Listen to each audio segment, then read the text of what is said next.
우크라이나 포병에 대한 갈망은 한국의 무기 산업을 먹여 살리고 있다. 최근 미국과 유럽의 매체들이 방산 시장에서 한국산 무기의 질주에 대해 집중 보도하고 있는데, 에스토니아 한 매체도 이를 보도하면서 한국 방산업체들의 놀라운 발전을 분석했습니다. 스톡홀름 국제평화연구소 자료에 따르면 러시아의 우크라이나 침공을 비장의 카드로 만든 적형제 북한보다 한국이 더 나은 상황에 처해 있다고 했습니다. 우크라이나 전쟁이 발발하기 훨씬 전부터 수출을 늘린 한국이 이제 세계 9위로 올라섰다고 했는데, 한국의 목표는 2027년까지 세계 4위의 무기 수출국이 되는 것이라고도 말했습니다. 여기서 세계 각국의 무기 판매량의 증감률을 그래프로 만든 것을 보면 한국이 2018년부터 2022년까지 거의 80%에 육박할 정도로 크게 증가했고, 방산 강국이었던 독일, 영국, 러시아 등이 급격히 줄어든 것을 확인할 수 있었습니다. 영국 이코노미스트는 지난 19일 김정은이 러시아를 방문하면서 북한의 무기 제조 판매 능력이 세계에서 주목받고 있지만 실제 최근 무기 판매로 가장 재미를 보고 있는 나라는 한국이라고 보도했습니다. 또한 런던에 본부를 둔 국제전략연구소의 대표인 톰 와이드윈에 따르면 한국의 무기 사업 성공은 경쟁력 있는 가격, 높은 품질, 빠른 배송 덕분이라고 분석했습니다. 가격은 한국 군수산업의 효율성에 영향을 받고, 품질은 미국 최고의 무기 회사 및 첨단 기술 민간 부문과의 협력 경험 덕분이며, 빠른 배송은 북쪽의 끊임없는 위협 때문이라고 명쾌하게 정리했습니다. 지금부터 세계 방산 시장에서 급부상하고 있는 한국산 무기들이 얼마나 위상이 높아지고 잘 팔리고 있는지를 자세히 살펴보겠습니다. który dotyczy bezpieczeństwa naszej ojczyzny, a więc zamawiamy najlepszy sprzęt na świecie. 2022, który zaowocował kontraktami z Koreą Południową. Bardzo się cieszę z obecności naszych przyjaciół z Korei Południowej, szczególnie z obecności pana ministra Om, z którym tak bardzo dobrze współpracujemy, efektywnie dla obu naszych narodów, efektywnie dla obu naszych państw, wzmacniając właśnie bezpieczeństwo zarówno Polski, jak i wolnego świata. Naszym dążeniem jest to, żeby panował na świecie pokój. Żeby nasz cel zrealizować, szykujemy się do wojny, w sensie wzmacniamy polskie siły zbrojne, wzmacniamy wojsko polskie, zapewniamy bezpieczeństwo naszej ojczyźnie, wiedząc, że jest to najlepszy argument odstraszający agresora. To jest gwarancja naszego bezpieczeństwa. Agresor nie poważy się na zaatakowanie państwa, które ma silne wojsko. I to jest w skrócie nasze przesłanie, nasza aktywność, którą się wykazujemy przez lata. W 2022, jak wspomniałem, w 2022 roku rozpoczęliśmy na dużą skalę współpracę z Koreą Południową, ale także zwiększyliśmy skalę współpracy. Cieszę się, że także te spotkania, właśnie kieleckie, przyczyniają się do wzmocnienia potencjału polskiej armii, przyczyniają się do zakupów, które realizujemy, przyczyniają się także i do rozwoju polskiego przemysłu obronnego, przyczyniają się do zawierania nowych kontraktów i nowych kontaktów. To niezwykle ważne. Dlaczego? Bo nawet jeżeli dzisiaj mamy taką sytuację, że kupujemy z zagranicy, to staramy się, aby w każdym takim zakupie był jakiś polski element, aby tych elementów było jak najwięcej, aby w miarę możliwości były umowy offsetowe czy współprodukcja. Planujemy w następnym roku wydanie 137 miliardów złotych z budżetu Rzeczypospolitej na obronność. To także Fundusz Obrony Narodowej. Ale to jest kwota, która robi wrażenie na całym świecie. Kwot, jakie są wydawane w państwach Sojuszu Północnoatlantyckiego. I to rzeczywiście pozwala na bardzo dynamiczną modernizację polskiej armii w bardzo wielu sektorach jednocześnie. Ten proces się dzieje, co niezwykle ważne, ale mam nadzieję, że przede wszystkim uzmysławiają to potencjalnemu agresorowi, po to, by nie odważył się napaść na Rzeczpospolitą. Ale co dla mnie również niezwykle istotne, i budowanie jej silnej pozycji w przestrzeni europejskiej i światowej. I za to dziękuję organizatorom targów w Kielcach, za to dziękuję wszystkim wystawcom na czele z naszymi koreańskimi gośćmi. I tego życzę nam wszystkim. Dziękuję bardzo. Szanowni Państwo,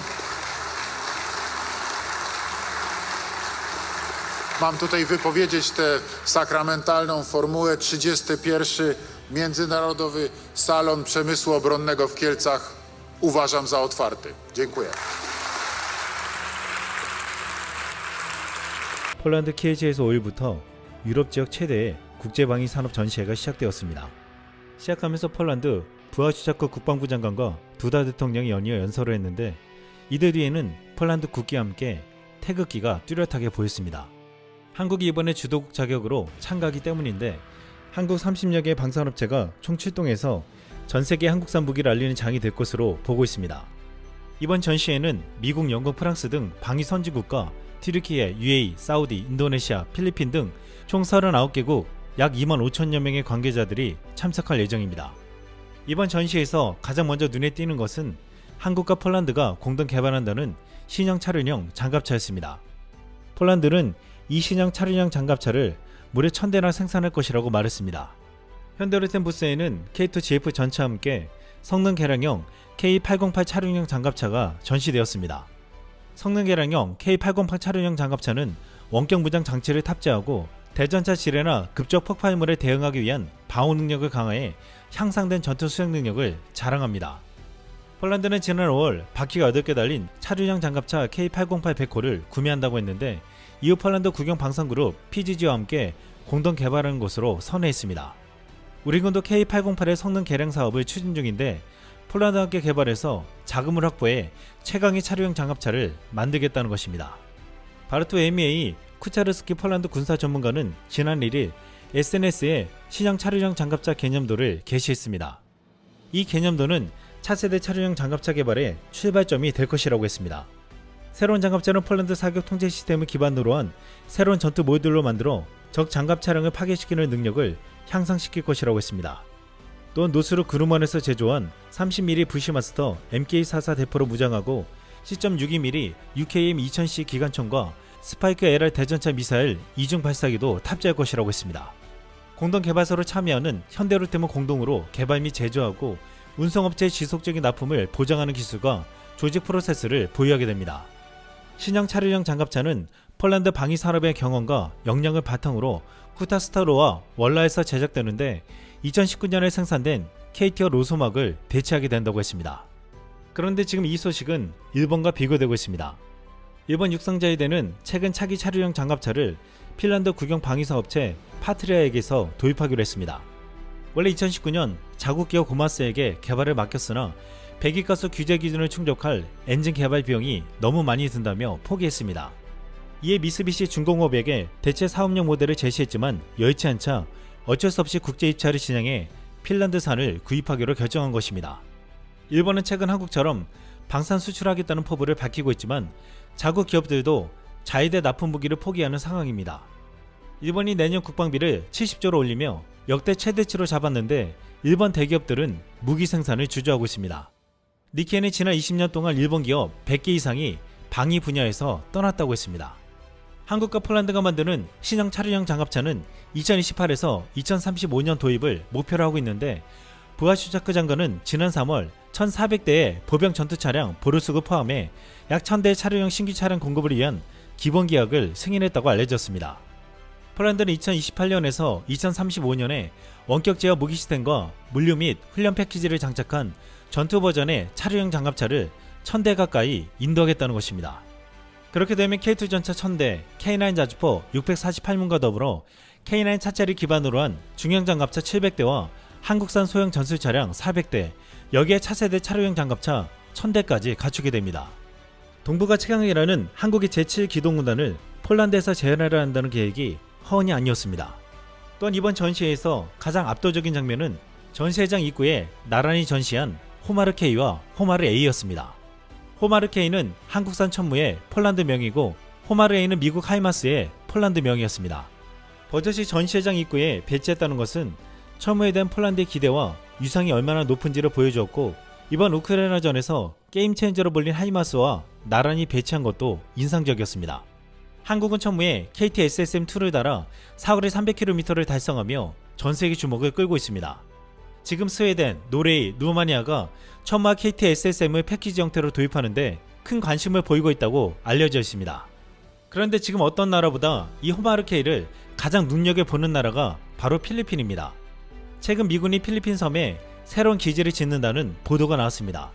이 섬은 대만에서 200km 떨어져 있는데 미국이 중국을 견제하려는 목적으로 보고 있습니다. 그런데 필리핀의 입장에서도 최근 필리핀의 보급선을 중국이 물대포를 발사하는 사건이 벌어졌는데 이러한 중국의 위협에 맞서려는 목적을 가지고 있습니다. 필리핀은 2028년까지 군 현대화 프로그램을 추진하며 전투기와 잠수함 도입을 선언했습니다.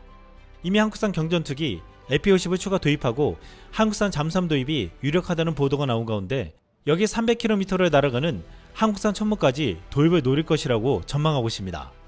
지난 5월 미군과 필리핀 합동훈련에서 미국의 하이마스가 6발의 실탄 사격에도 단 한 발도 목표물을 명중시키지 못해 망신을 당한 바 있습니다. 누구보다 필리핀군은 이를 똑똑히 확인했는데 중국은 현재 다연장 로켓을 도입하려 하는 필리핀은 하이마스보다 한국의 천무의 시선이 가 있을 것이라고 했습니다. 필리핀 팔라완 섬에서 중국이 노리는 남중국해 필리핀 전초기지까지 260km 정도가 되는데 필리핀은 KT SSM2를 장착한 천무를 배치하면 중국을 견제할 수 있게 된다는 것입니다. 또한 필리핀은 FA-50을 추가 도입해 공정 전력에서도 중국에 대항하며 더 나아가 KF-21 보라매에도 관심을 가지고 있다고 공개적으로 말한 바 있습니다. 이번 폴란드 국제방위산업 전시회에서도 폴란드 대통령이 가장 주목해서 본 것은 바로 카이가 전시한 KF-21 모형이었습니다. 두다 대통령이 전시회장을 둘러본 것 중 KF-21을 보는 장면이 대표적으로 찍혀 있었습니다. 이번엔 강구현 카이 사장과 폴란드 방산업체 간에 FA-50과 KF-21 보라매 협력에 관한 합의서에 서명했다고 보도되었는데 구체적인 내용은 알려지지 않았지만 이미 KF-21에 있어서도 폴란드는 파트너가 된 것으로 여겨지고 있습니다. 폴란드는 이번에 한국산 무기들을 대거 전시해서 보여주면서 불과 열흘 뒤에 더 엄청난 장면을 보여주려 하고 있습니다. 폴란드 한국은 폴란드 군대에서 한국산 장비 효율성을 보여주기 위해 곧 폴란드에서 합동군사훈련을 실시할 계획이라고 보도되었습니다. 부하 슈차크 국방장관은 최근 구매한 한국산 무기를 사용하여 폴란드군의 가을 사격이라는 합동훈련을 곧 실시할 것이라고 발표했습니다. 이번 훈련에는 K2 전차, K9 자주포뿐만 아니라 최대 사거리 300km의 천무 미사일 발사대가 선보일 것이라고 했습니다. 한국은 이렇게 무기를 판매하고 훈련과 수리 및 정비 시설까지 지어주는 것뿐만 아니라 이 무기들을 운영하는 군대가 직접 가서 합동훈련까지 시켜주고 있습니다. 일각에서는 동유럽을 비롯한 유럽과 전세계 국가들이 이 방산 전시회와 한국과 폴란드 합동훈련에 주저하던 도입을 이제는 결정할 수밖에 없을 것이라고 전망하고 있습니다. 최근 우크라이나 전쟁에서 영국의 챌린저2 전차가 파괴되는 충격적인 장면이 보도되었습니다. 지난 5일 BBC 텔레그래프 등 영국 매체는 우크라이나 전쟁에 투입된 챌린저2 전차가 복구 불능 수준으로 파괴됐다고 국방 소식통을 인용해 보도했습니다. 우크라이나에서 챌린저2가 격파된 건 이번이 처음이었습니다. 그만큼 충격과 파장이 커지고 있습니다. BBC 소식통에 따르면 챌린저2는 러시아가 전방 보안지대라고 부르던 우크라이나 남부 자포리자주 로버티네에서 러시아군 지뢰에 당했다고 보도했습니다. 소식통은 지뢰 폭발로 전차 뒤쪽 연료 탱크에서 화재가 발생했고 승무원들이 대피했다. 러시아군은 란세 무인기로 버려진 탱크를 격파했다고 전했습니다. 한 국내 네티즌은 영국이 망신당할까봐 최전방에 투입하지 말라고 그렇게 말했는데 기어코 끌고 나와서 대전차 미사일을 맞고 폭삭 주저앉았다고 말하기도 했습니다. 영국은 주력 전차인 챌린저2 전차 14대를 우크라이나 제8리 공주강습여단에 제공한 바 있습니다. 챌린저2를 인도받은 우크라이나군은 이 전차가 러시아의 동급 전차보다 회복력이 더 뛰어나다고 홍보해왔습니다. 실제로 1994년 처음 배치된 챌린저2 전차는 2003년 이라크에서 아군 사격사고로 한 대가 파괴된 전적 외에는 전투에서 손실된 적이 없었습니다. 하지만 이것은 챌린저2 생산 대수 및 배치 지역이 한정적이었기 때문이기도 했는데 이번에 실전에서는 무력하다는 것을 노출했습니다. 이미 세계 최강이라 불리는 독일 라인메탈의 레오파드 전차가 전쟁에서 무참하게 폭파되며 굴욕을 당했는데, 이제는 영국이 자랑하는 챌린저2 전차까지 당하면서 과거 방산 선진국들의 전차가 불명예를 당하고 있습니다. 미국 월스트리트 저널은 우크라이나 전쟁에서 무기가 파괴되는 속도는 우크라이나 정부뿐만 아니라 동맹국들까지도 놀라게 하고 있다고 말했습니다.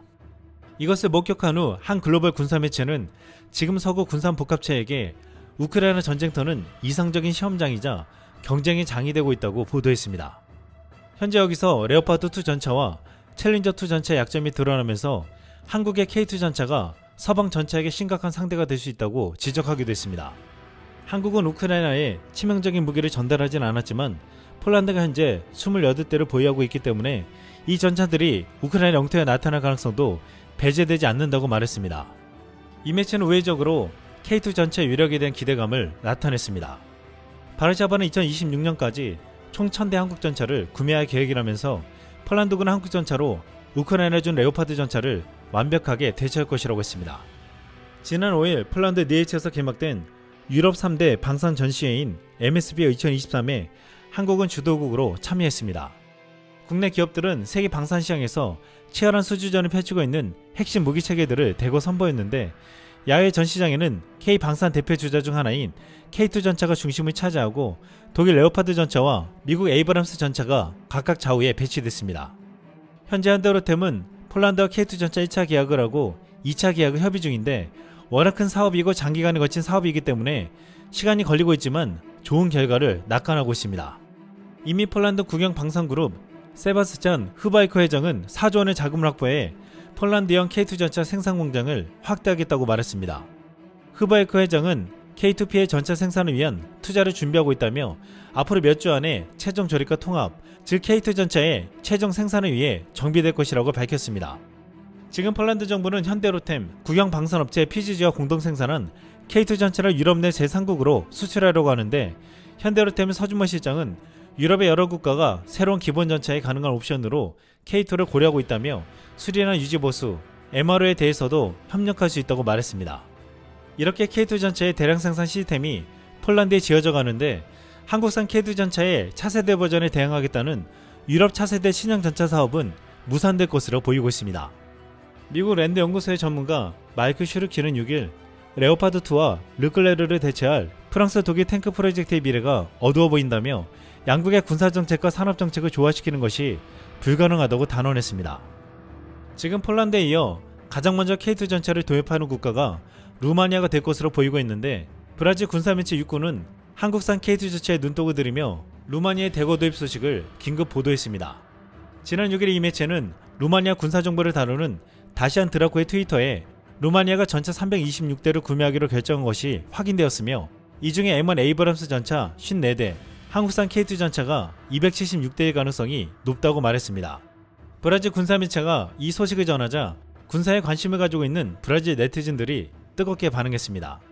브라질 네티즌들은 K2는 폴란드가 1000대, 한국은 450대, 현재 루마니아는 326대 등 대성공으로 자리매김하고 있다. 분명히 K2는 동유럽과 나토 국가에서 큰 판매 성공을 거둘 것이며, 나는 이것이 브라질에서 탱크 가격에 더 쉽게 접근할 수 있게 해줄 것이라고 믿습니다. 이집트는 이미 K2의 공동 생산을 위한 초기 논의가 있었기 때문에 K2의 또 다른 고객일 수 있습니다. 최근 이에 대한 소식이나 회담이 어떤 방향으로 진행되었는지에 대한 소식은 없지만 아마도 이집트가 장래에 이 탱크의 운영자가 될 것입니다. 라고 반응했습니다. 브라질은 올해 무기 현대화에 3조가량을 투입하고 이르면 3년 이내에 노후화된 전차 교체를 추진하고 있습니다. 현재 브라질은 439기의 노후화된 구식 전차를 운영하고 있는데, 최근 한국산 K2 전차에 큰 관심을 보이고 있는 것으로 알려져 있습니다. 지금 폴란드에서는 K2 전차뿐만 아니라 K39 천무의 폴란드형인 호마르케 현지 생산 준비도 진행되고 있습니다. 하나 에어로스페이스 관계자는 새 생산 공장이 폴란드에 추가 일자리를 제공할 뿐만 아니라 천무 시스템에 관심이 있는 나토 및 유럽 연합 국가들에게 생산기를 제공할 것이라고 강조했습니다. 협정 조항에 따르면 폴란드에서는 천무에 들어가는 로켓 10,000대 이상이 만들어질 예정이라고 했습니다. 지금 이 협정이 예소련제 BM-21 계열 다연장 로켓을 대신한 무기체계를 찾는 국가들이 눈독을 들이고 있는데, 이미 노르웨이 업체와 제휴해 현무 수출이 추진되고 있습니다. 스웨덴, 루마니아 등도 천무와 전술 지대지 유도무기 KT SSM2를 패키지 형태로 도입하는데 관심을 보이고 있습니다. 또한 풍사는 지금 폴란드에 연간 10만 발씩 생산 가능한 탄약 공장 건설도 속도를 내 현지 시장 공략을 위한 거점도 마련한다는 전략을 세우고 있습니다. 이번 전시회 풍사는 곡사포탄과 전차탄을 중심으로 각종 소중대, 구경탄을 전시했는데 호환성이 높은 120mm 전차탄과 최근 개발에 성공한 155mm 곡사포탄과 사거리 연장탄도 선보였습니다. K9 자주포의 신형 155mm 사거리 연장탄을 사용하면 기존 포병탄 대비 사거리가 50%나 증대돼 사거리가 약 60km로 늘어납니다. 폴란드는 자국에서 아예 K2 전차와 K9 자주포의 포탄까지 만들겠다는 것입니다. 이번 폴란드 방산 전시회 야외 전시장에서 폴란드 K2 전차병 체자르 크라첵이 인터뷰를 했습니다. 이 인터뷰가 대대적으로 보도됐는데 폴란드 현대로템의 홍보 전략으로도 보였습니다. K2 전차에 관심이 있는 국가들에게 놀라운 성능과 위력을 보여주려는 듯 보였습니다. 이 병사는 4마디로 K2 전차의 경험담을 생생하게 설명했습니다. 제가 운전했던 탱크들과 비교할 수 있지만 제가 썼던 T-72 탱크에 비해 엄청나게 뛰어나다는 걸 느낄 수 있었다.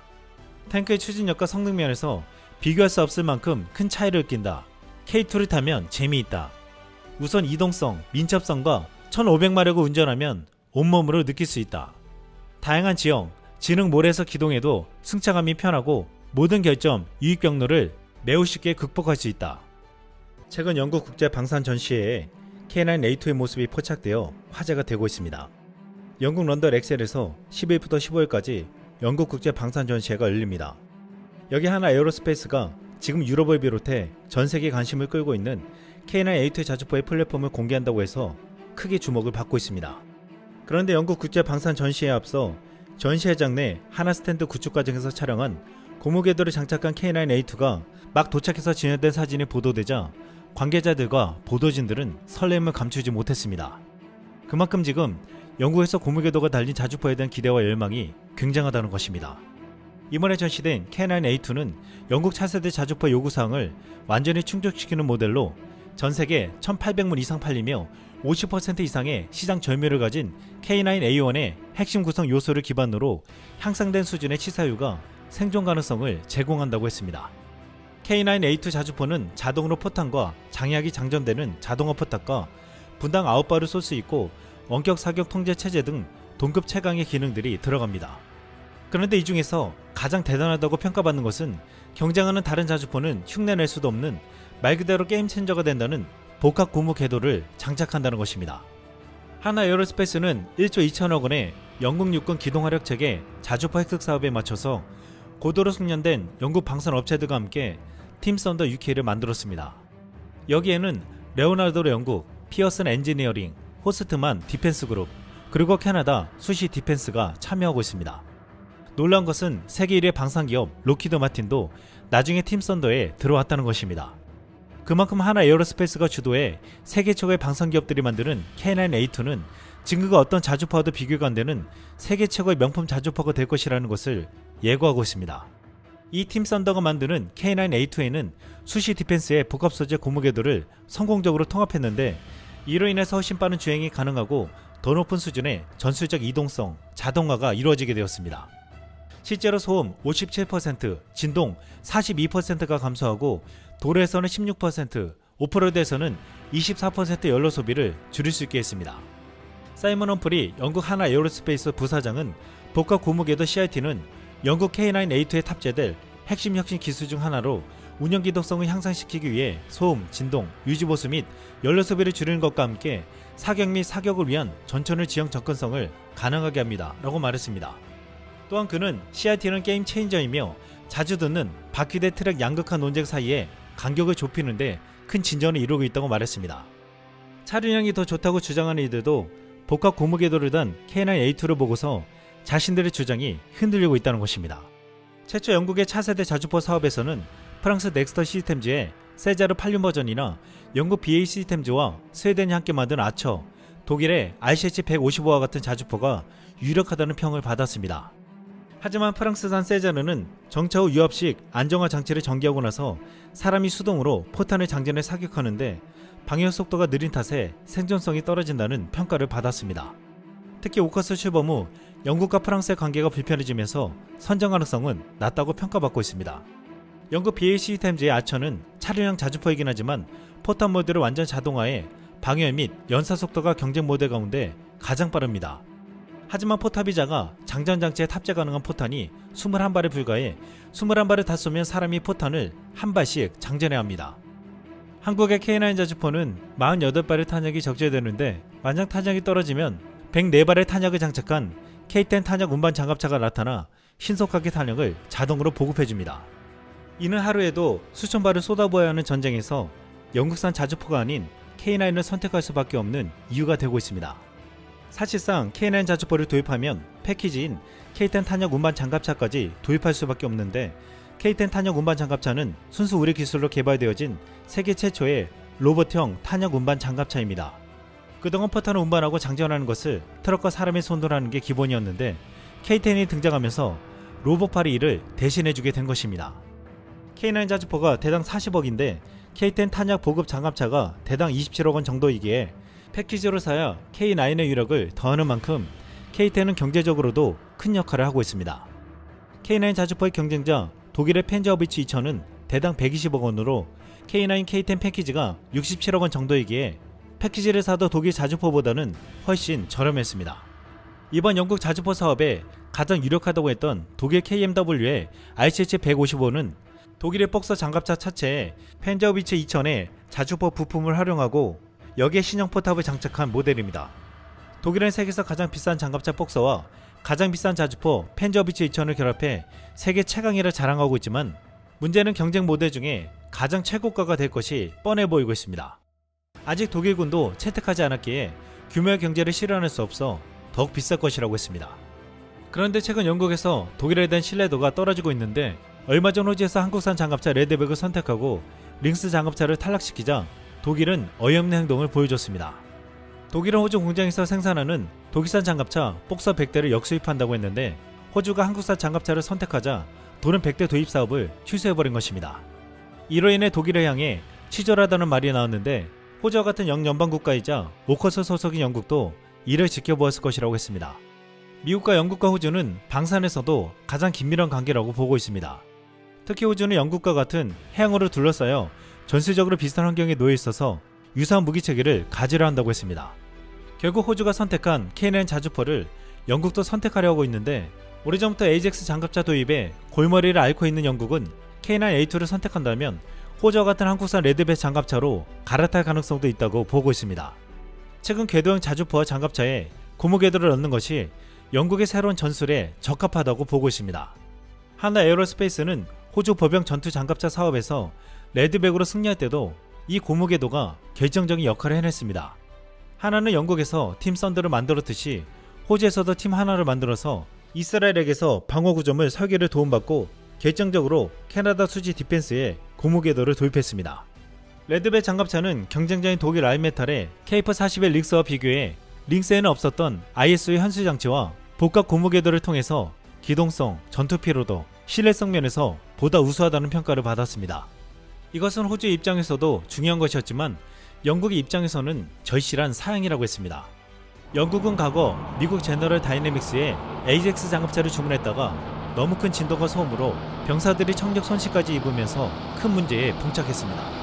이것은 영국군이 요구한 무장과 장갑을 강화해서 무게가 늘어났는데 이를 감당하기 위해 엔진도 강화시키자 밸런스가 완전히 깨졌기 때문이라고 했습니다. 가장 큰 문제는 미국의 방산업체는 이에 대한 해답을 내놓지 못했다는 것입니다. 영국은 최근 지상군 편제를 개편하면서 신형 자주포의 경량화와 고속 주행성에 초점을 뒀는데 그러면서도 AJAX 장갑차와 달리 진동과 소음에 강한 자주포를 원했습니다. 이런 요구에 바로 한국이 해결책을 내놓았는데 K9 자주포와 레드백 장갑차에 도입한 고무궤도였습니다. 이로 인해 지금 폴란드와 호주에 이어 영국에서도 한국산 무기들이 팔리는 것을 넘어 수출의 교두보가 될 수 있다는 전망이 나오고 있습니다. 한국은 영국에서 K9A2가 동유럽의 폴란드에 이어 서유럽에서 한국산 자주포가 수출되는 최초의 사례가 될 것이라면서 흥분하고 있습니다. 그런데 오히려 영국에서는 한국보다 더 환호하는 분위기입니다. 지금 K9A2를 도입한다면 영국에게 큰 경제적 이익을 가져다 줄 것이라는 것입니다. 하나 에어로스페이스는 팀 썬더를 더욱 발전시켜 영국 중소기업과 더 많은 기술기업을 포함시키는데 영국 산업을 위해 영국 버전의 K9A2의 생산량 50%를 현지에서 생산한다고 했습니다. 이에 하나 에어로스페이스 써니 이사는 팀 썬더는 공급망에서 수백 개의 새로운 전문 일자리를 창출하고 졸업생과 견습생을 위한 현지 교육 프로그램을 통해 고숙련 산업 기반을 조성하는 데 전념하고 있다고 말했습니다.